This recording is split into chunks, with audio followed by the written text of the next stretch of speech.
ठाकरे गटाचे खासदार संजय राऊत सध्या बोलतात, आपण थेट जातोय। बघा, आम्हाला ह्याच्यावरती काही बोलायचं नाही। त्या गटाविषयी केसाने गळा कापू नका वगैरे ठीक आहे, कोणाला सांगतायत ते मला माहीत नाही बरं का।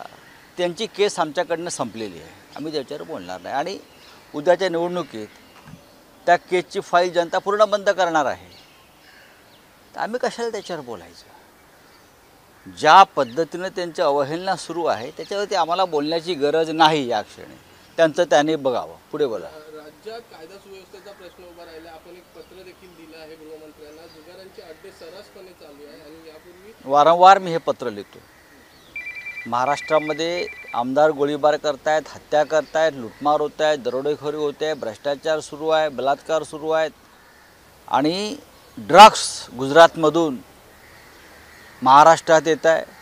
नाशिक, पुणे, मुंबई, ठाणेसारख्या शहरात मोठ्या प्रमाणात ड्रग्स सापडत आहे, हजारो कोटी रुपयाचं। सरकार काय करत आहे, गृहमंत्री काय करत आहे। आणि आता जी नवीन माहिती आली आहे की अंमली पदार्थाच्या आहारी इकडली तरुण पिढी जाते, त्याचबरोबर ऑनलाईन जुगार, ऑनलाईन लॉटरी आणि त्याचा मोठा फटका तरुण वर्गाला बसलेला आहे, कुटुंबांना बसलेला आहे। जसं लेडीज बार आर पाटलांनी बंद केले कारण कुटुंब उद्ध्वस्त होत आहेत, त्याच पद्धतीने ऑनलाईन जुगारानं तरुण वर्ग उद्ध्वस्त होतो आहे। सरकारला त्याचं काय पडलेलं नाही आहे, कारण ऑनलाईन जुगारवाल्यांकडून सरकारला मोठा हप्ता महिन्याला मिळतो आहे। आणि जर देवेंद्र फडणवीस म्हणतील गृहमंत्री की आम्ही काही बोलतो, मी त्यांना पुरावे देईन।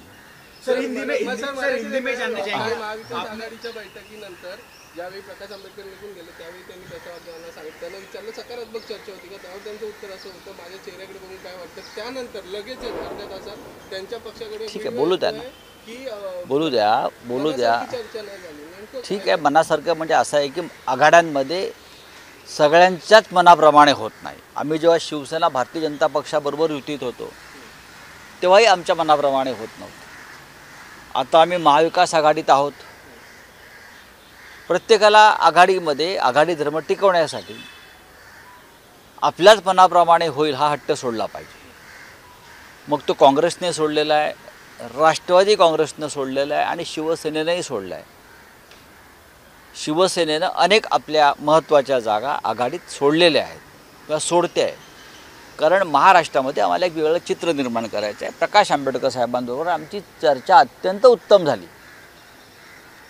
आता काही जागांच्या संदर्भात पुढे चर्चा होईल, त्याच्यामुळे काहीच घडलं नाही काल हे असं सांगणं हे बरोबर नाही। म्हणजे कोणीही काल वंचितच्या बाबतीमध्ये चर्चा खूप पुढे गेली। आता ठीक आहे, परत ते एक प्रस्ताव जो आहे त्या प्रस्तावावर चर्चा झाली, ते त्यांच्या कार्यकारिणीत प्रस्ताव ठेवणार, चर्चा होईल। कारण ते लोकशाही मानणारा त्यांचा पक्ष असल्यामुळे कार्यकारिणी वगैरे खूप वर्किंग कमिटी त्यांची आहे, अशा अनेक कमिट्या असल्यामुळे त्या कमिटीतून ह्या कमिटीत गेल्यावरती ते आमच्याकडे परत स्वतः चर्चेला बसू आणि आम्ही त्यांचं पूर्ण समाधान करायचं ठरवलेलं आहे। प्रकाश आंबेडकर आणि वंचित बहुजन आघाडी यांचं पूर्ण समाधान करायचं। कोणत्याही परिस्थितीमध्ये प्रत्यक्ष किंवा अप्रत्यक्ष प्रकाश आंबेडकर साहेब हे भारतीय जनता पक्षाला मदत होईल अशी भूमिका घेणार नाही।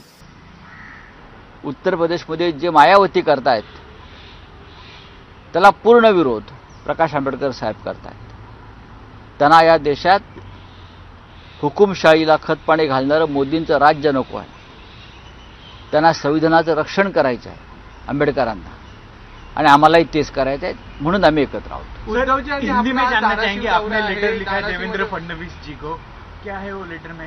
देखिए, मैंने राज्य के गृहमंत्री को लिखा है, महाराष्ट्र में जिस प्रकार से लॉ एंड ऑर्डर की स्थिति है बहुत गंभीर है। खुलेआम विधायक एक दूसरे के ऊपर गोलीबारी कर रहे हैं, हत्याएं हो रही है। मुंबई महाराष्ट्र में गुजरात के बहुत से पोर्ट से हजारों करोड़ का ड्रग्स मुंबई, नासिक, पुणे, ठाणे में आ रहा है। ऐसे में उनकी जिम्मेदारी बनती है। अब नया एक मसला सामने आया है, ऑनलाइन गैम्बलिंग।